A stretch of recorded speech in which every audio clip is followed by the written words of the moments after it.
Pernahkah kamu merasa kewalahan dengan banyaknya informasi setiap hari, berita di media sosial, saran dari teman, iklan di mana-mana, semuanya seolah berebut perhatian kita. Di tengah lautan informasi ini, bagaimana cara kita membedakan mana yang benar dan mana yang salah? Jawabannya ada pada satu kemampuan super yang bisa dimiliki semua orang.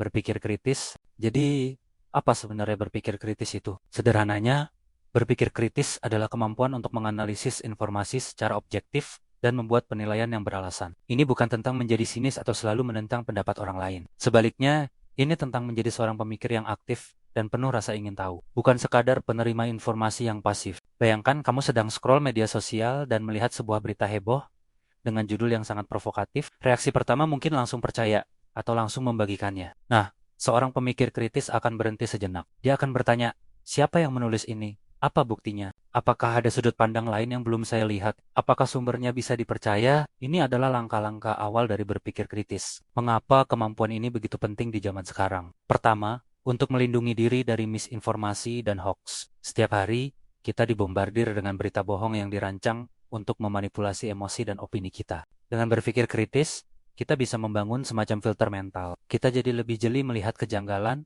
memeriksa fakta, dan tidak mudah termakan oleh judul clickbait atau klaim yang berlebihan. Ini bukan hanya soal melindungi diri sendiri, tapi juga soal tanggung jawab sosial agar tidak ikut menyebarkan kebohongan. Kedua, berpikir kritis membantu kita membuat keputusan yang lebih baik dalam hidup, baik itu dalam karier, keuangan, atau bahkan hubungan pribadi. Contohnya, saat kamu ditawari sebuah peluang investasi yang terdengar terlalu bagus untuk menjadi kenyataan, pemikir kritis akan menganalisis risikonya, mencari informasi pembanding, dan tidak akan terburu-buru mengambil keputusan hanya karena iming-iming keuntungan besar. Dalam pekerjaan, kemampuan ini membantumu menyelesaikan masalah dengan lebih efektif, menemukan solusi inovatif, dan memberikan argumen yang kuat dan berbasis data. Ketiga, berpikir kritis mendorong perkembangan diri. Saat kita terbiasa bertanya mengapa dan bagaimana, kita membuka pikiran untuk belajar hal-hal baru. Kita jadi lebih rendah hati, sadar bahwa kita tidak tahu segalanya, dan selalu ada ruang untuk memperbaiki pemahaman kita. Ini juga membuat kita lebih toleran terhadap perbedaan pendapat. Kita belajar untuk mendengarkan argumen orang lain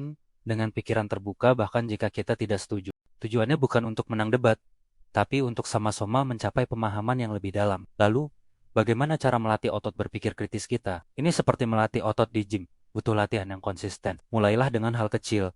Biasakan bertanya saat membaca atau mendengar sesuatu, tanyakan pada diri sendiri, apa asumsi di balik pernyataan ini? Apa bukti yang mendukungnya? Apakah ada kemungkinan lain? Jangan terima informasi begitu saja. Langkah selanjutnya adalah diversifikasi sumber informasi. Jangan hanya membaca dari satu sumber yang sejalan dengan pandanganmu. Carilah perspektif yang berbeda, bahkan yang berlawanan. Ini akan membantumu melihat sebuah isu dari berbagai sudut dan membuat penilaian yang lebih seimbang. Baca buku, dengarkan podcast, tonton dokumenter dari berbagai bidang yang berbeda. Kemudian, latihlah dirimu untuk mengenali bias, baik itu bias orang lain maupun bias dirimu sendiri. Kita semua punya bias kognitif, yaitu kecenderungan otak untuk mengambil jalan pintas dalam berpikir. Misalnya, confirmation bias, di mana kita cenderung mencari informasi yang mendukung keyakinan kita dan mengabaikan yang bertentangan. Dengan menyadari adanya bias ini, kita bisa lebih waspada dan berusaha untuk berpikir lebih objektif. Coba juga untuk membedakan antara fakta, opini, dan inferensi. Fakta adalah sesuatu yang bisa diverifikasi kebenarannya.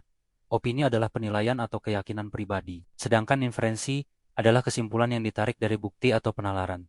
Seringkali, ketiganya tercampur aduk dalam sebuah argumen. Tugas orang pemikir kritis adalah memilah-milahnya. Jangan takut untuk mengakui saya tidak tahu. Ini bukan tanda kelemahan, justru tanda kekuatan intelektual. Kerendahan hati untuk mengakui keterbatasan pengetahuan adalah langkah pertama untuk belajar lebih banyak. Terakhir, diskusikan idemu dengan orang lain. Debat yang sehat bisa mempertajam pemikiranmu. Jelaskan alur logikamu, dengarkan kritik mereka, dan bersiaplah untuk mengubah pandanganmu jika ada argumen yang lebih kuat. Lingkungan yang mendukung diskusi terbuka adalah tempat yang subur untuk menumbuhkan kemampuan berpikir kritis. Menjadi seorang pemikir kritis memang bukan proses yang instan. Ini adalah sebuah perjalanan seumur hidup yang penuh dengan rasa ingin tahu dan penemuan. Namun, manfaatnya sangat luar biasa. Kamu akan menjadi individu yang lebih mandiri dalam berpikir, lebih bijak dalam mengambil keputusan, dan lebih tahan terhadap segala bentuk manipulasi informasi. Di dunia yang semakin kompleks ini, kemampuan untuk berpikir jernih, logis, dan mendalam bukan lagi sebuah kemewahan, melainkan sebuah kebutuhan.